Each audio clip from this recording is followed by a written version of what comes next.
അമ്മേ, ദേ എൻ്റെ ഈ ഉടുപ്പൂടെ ഒന്ന് കഴുകിയേക്ക്. തൻ്റെ ജീൻസ് കല്ലിലുരച്ച് കഴുകിക്കൊണ്ടിരുന്ന ശാരദയുടെ നേർക്ക് ദീപക് അഴുക്ക് പുരണ്ട ഡ്രസ്സ് വലിച്ചെറിഞ്ഞു കൊടുത്തു. എടാ, നിന്റെ അടിവസ്ത്രം കഴുകാനും സമയാസമയം നിനക്ക് ചോറ് വിളമ്പിത്തരാനും ചായ തിളപ്പിച്ച് തരാനും ഒന്നും ഇനി എന്നെക്കൊണ്ട് പറ്റത്തില്ല. അതിനെ വേറെ ആളെ നോക്കിക്കൊള്ളണം. അമ്മയോടല്ലാതെ പിന്നെ ഞാനിതൊക്കെ അപ്പുറത്തെ ഷീലേച്ചിയോട് പോയി പറയാൻ പറ്റുമോ? ഷീലയോട് പറയണ്ട, അവളുടെ മോളോട് പറഞ്ഞാൽ മതി. അവൾ ചെയ്തു തരും.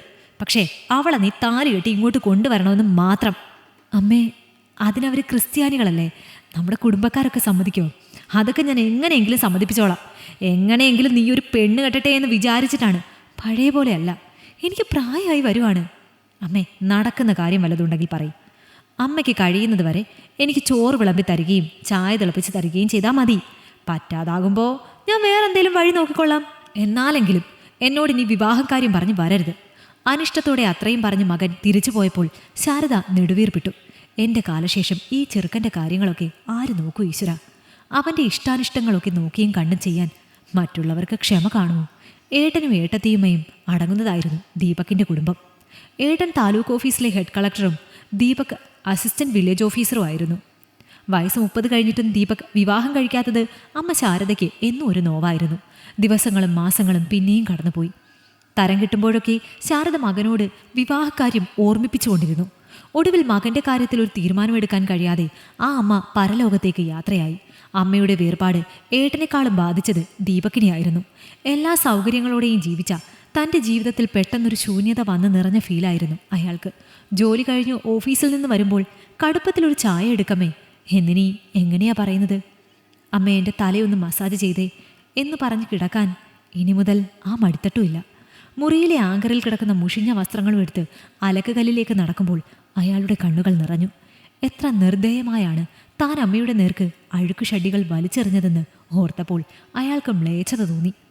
ദീപു, നീ അതവിടെ വെച്ചിട്ട് വന്ന് ഈ ചായ കുടിക്ക്, അതൊക്കെ ഞാൻ കഴുകിയിട്ടോളാം. പുറകിൽ ഏട്ടത്തിയുടെ ശബ്ദം കേട്ട് ദീപക് തിരിഞ്ഞു നോക്കി. അല്ല ഏട്ടത്തി, ഈ കൂട്ടത്തിൽ എൻ്റെ ഇന്നർവെയറുകളൊക്കെ ഉണ്ട്, ഞാൻ തന്നെ വാഷ് ചെയ്തോളാം. അതൊന്നും സാരമില്ല ദീപു, നീ അതവിടെ വെച്ചിട്ട് ഇങ്ങോട്ട് വന്ന് ഈ ചായ കുടിക്ക്, ഇതിപ്പോൾ തണുക്കും. ഏട്ടത്തിയുടെ നിർബന്ധത്തിന് വഴങ്ങി ദീപു അകത്തേക്ക് വന്നു. അമ്മയുടെ അഭാവത്തിൽ ഏട്ടനും ഏട്ടത്തിയും മാത്രമുള്ള ആ വീട്ടിൽ അയാൾക്ക് വല്ലാതെ ശ്വാസം മുട്ടുന്നുണ്ടായിരുന്നു. അമ്മ കൂടിയുള്ളപ്പോൾ ഏട്ടൻ്റെയും ഏട്ടത്തിയുടെയും സ്വകാര്യ ജീവിതത്തെക്കുറിച്ച് ദീപക് ചിന്തിച്ചിട്ടില്ലായിരുന്നു. പക്ഷേ ഇപ്പോൾ ഏട്ടനും ഏട്ടത്തിയും സംസാരിക്കുന്നതിനിടയിലേക്ക് അറിയാതെ പോലും കടന്നു ചെല്ലുമ്പോൾ അയാൾക്ക് വല്ലായ്ക തോന്നാറുണ്ട്. തൻ്റെ സാന്നിധ്യം അവരുടെ പ്രൈവസിയിൽ ഇറിറ്റേഷൻ ഉണ്ടാക്കുമെന്ന ചിന്തയിലാണ് വൈകിട്ട് അത്താഴത്തിനിരിക്കുമ്പോൾ ഏട്ടനോട് ദീപക് ആ കാര്യം പറഞ്ഞത്. ഏട്ടാ, ഞാൻ മറ്റൊരു വീട്ടിലേക്ക് മാറിയാലോ എന്ന് ആലോചിക്കുകയാണ്. അതെന്തിനാടാ? ഈ വീട്ടിൽ നിനക്ക് സൗകര്യക്കുറവ് വല്ലതുണ്ടോ? ഏട്ടൻ ജിജ്ഞാസയോട് ചോദിച്ചു. ഏയ്, അതല്ല ഏട്ടാ, അമ്മ പോയപ്പോൾ മുതൽ എനിക്കിവിടെ ഒരു സമാധാനക്കേട്. അത് പിന്നെ അമ്മയുടെ കാര്യം ഓർക്കുമ്പോൾ എനിക്ക് ഉണ്ടാവാറുണ്ട്. എന്നുവെച്ച് നീ മറ്റൊരിടത്തേക്ക് മാറിയാൽ അമ്മയുടെ ഓർമ്മയില്ലാതെ ആകുമോ? ഏട്ടൻ്റെ ചോദ്യത്തിന് മുന്നിൽ ദീപകിന് ഉത്തരം മുട്ടി. ആ സമയത്താണ് ദീപകിൻ്റെ ഏട്ടത്തി അങ്ങോട്ട് കയറി വന്നത്. അല്ല, അതെങ്ങനെ ശരിയാകും? നീ തനിച്ച് താമസിച്ചാൽ നിന്റെ കാര്യങ്ങളൊക്കെ ആര് നോക്കും?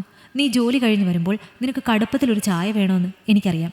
പിന്നെ നീ കഴിക്കുന്ന കറികൾക്ക് അധിക എരിവ് വേണ്ടെന്നും എന്നാൽ ഉപ്പും പുളിയും വേണമെന്നും അമ്മയെപ്പോലെ എനിക്കും അറിവുള്ള കാര്യമാണ്. ഇതൊക്കെ കണ്ടറിഞ്ഞ് ചെയ്തു തരാൻ നീ തനിച്ച് താമസിക്കുന്നിടത്ത് ആരെങ്കിലും ഉണ്ടോ? എന്തിന്? നിന്റെ ഷഡ്ഡി പോലും സ്വന്തമായി കഴുകാൻ അറിയില്ലെന്ന് എനിക്കല്ലേ അറിയൂ. നിന്നെ പ്രസവിച്ച അമ്മ മാത്രമേ പോയിട്ടുള്ളൂ. നിന്റെ ഏട്ടത്തിയമ്മയ്ക്ക് ഇപ്പോഴും നല്ല ആരോഗ്യമുണ്ട്. ഇതുവരെ അമ്മ ചെയ്തുകൊണ്ടിരുന്ന എല്ലാ കാര്യങ്ങളും ഈ ഏട്ടത്തി നിനക്ക് ചെയ്തു തരാം. പിന്നെ നീയും ഞാനും തമ്മിൽ 9 വയസ്സിൻ്റെ ഡിഫറൻസേ ഉള്ളുവെങ്കിലും നിന്നെ ഞാൻ എൻ്റെ മകനായിട്ട് തന്നെയാണ് കാണുന്നത്.